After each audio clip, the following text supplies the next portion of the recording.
सियासी गलियारे से इस वक्त आती हुई विधानसभा चुनाव नजदीक आता जा रहा है, लेकिन महागठबंधन में नेतृत्व को लेकर कंफ्यूजन ऐसा है कि खत्म होने का नाम ही नहीं ले रहा। पूर्णिया सांसद का एक बड़ा बयान इस वक्त सामने है, जिसमें महागठबंधन में नेतृत्व पर उनकी तरफ से बयान दिया जाता है। पूर्णिया से सांसद है पप्पू यादव। उन्होंने एक बार फिर से सीधे तौर पर बिना नाम लिए हुए तेजस्वी यादव के नेतृत्व को नकार दिया है और साफ साफ कहा कि बिहार में चुनाव जीतना है तो राहुल गांधी के नेतृत्व के बिना यह संभव ही नहीं है। पप्पू यादव ने यह भी कहा कि बिना कांग्रेस के कोई भी गठबंधन किसी भी कीमत पर एनडीए को हरा ही नहीं सकता।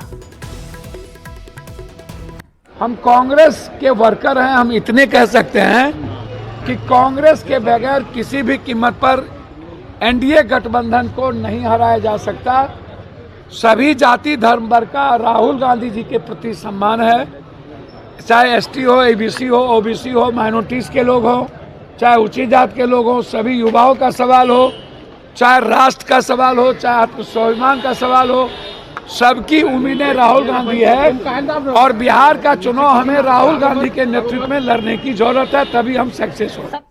तो सुना आपने सांसद पप्पू यादव को, जो कह रहे हैं कि नेतृत्व यहाँ पर राहुल गांधी का होगा और तभी जीत संभव होगी। सांसद पप्पू यादव ने एक बार फिर से सीधे तौर पर, हालांकि उन्होंने नाम नहीं लिया तेजस्वी यादव का, लेकिन नेतृत्व को, तेजस्वी यादव के नेतृत्व को जरूर नकार दिया। पप्पू यादव ने यह भी कहा कि बिना कांग्रेस के कोई भी गठबंधन किसी भी कीमत पर एनडीए को हरा ही नहीं सकती। और इस पर अब देखिए, राजनीतिक बयानबाजी जो है इस वक्त तेज हो चुकी है। माननीय सांसद पप्पू यादव का बयान यह महागठबंधन का आंतरिक विवाद को दर्शाता है।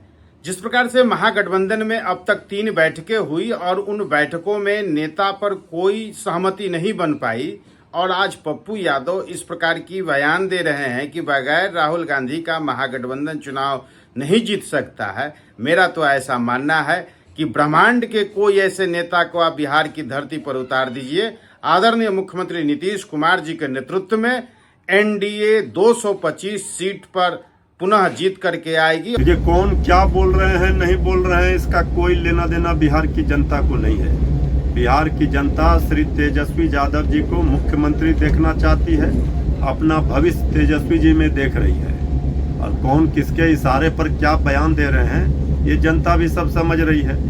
यहाँ इंडिया गठबंधन का नेतृत्व करता और मुख्यमंत्री का चेहरा श्री तेजस्वी यादव जी ही हैं। सर्वमान्य नेता है, यह सबको ज्ञात है और हम लोग पूरे देश में चुनाव उनके ही नेतृत्व में लड़ते हैं, तो इसमें कोई नई बात नहीं है। निश्चित रूप से बिहार का जो आगामी 2025 का चुनाव है विधानसभा का, उसमें हम सब लोग राहुल जी के नेतृत्व में खड़े हैं। आपने देखा कि राहुल जी लगातार अभी 4 बार आ चुके हैं, 5वीं बार आने वाले हैं। देखिए, कौन क्या कहता है, कौन नहीं कहता है, उससे महागठबंधन में कोई फर्क पड़ने वाला नहीं है। 2020 में न बन चुके थे तेजस्वी यादव जी बिहार के मुख्यमंत्री, 12,000 वोट का न डिफरेंस था। और हमको जहां तक पता है कि कांग्रेस के शीर्ष नेतृत्व में आदरणीय सोनिया गांधी जी, आदरणीय राहुल गांधी जी भी चाहते हैं तेजस्वी यादव जी जो हैं बिहार का 2025 के नेतृत्व करें। का यह बयान उनकी राजनीतिक हताशा को दर्शाता है। जिस राहुल गांधी का बिहार में कोई जनाधार नहीं, जनता से कोई लेना देना नहीं, कोई कनेक्शन नहीं, ये उसके नेतृत्व की बात करते हैं। दरअसल पप्पू यादव का यह बयान महागठबंधन के अंदर चल रही नूरा कुश्ती को दर्शाता है। किस तरह से कांग्रेस, राजद एक दूसरे को बी टीम बनाने में लगे हैं।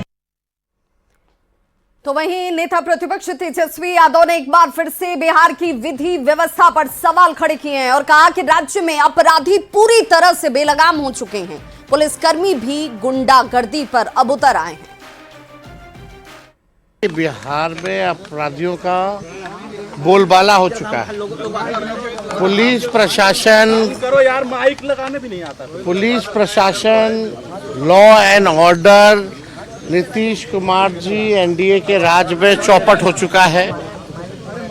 पुलिस जो है अपराधियों को पकड़ नहीं पाती है और दूसरे तरफ जो निर्दोष लोग जो होते हैं उनको जेल में बुला करके, थाने बुला करके पिटाई की जाती। पटना हाईकोर्ट ने राज्य के 19,858 सिपाहियों के स्थानांतरण के आदेश पर अंतरिम रोक लगा दी। इस वक्त दायर याचिकाओं पर जस्टिस राजेश वर्मा ने सुनवाई करते हुए राज्य सरकार को 4 हफ्ते में स्थिति को स्पष्ट करते हुए हलफनामा दायर करने का निर्देश दिया। अब इस पूरे मामले की सुनवाई गर्मी की छुट्टी के बाद की जाएगी और इस मामले में पटना उच्च न्यायालय से और ज्यादा इस खबर पर जानकारी दे रहे हैं न्यूज 18 संवाददाता संजय कुमार। 1898 सिपाहियों का स्थानांतरण हुआ था। रैंडमली हाईकोर्ट ने उस नोटिफिकेशन को स्टे कर दिया। क्या कहा है हाईकोर्ट? अभी हाईकोर्ट ने अभी तो चूंकि आज पहले हियरिंग थी, इसलिए हाईकोर्ट का कोई डिटेल ऑर्डर नहीं आया है। डिटेल ऑर्डर अगले हियरिंग के दिन आएगा।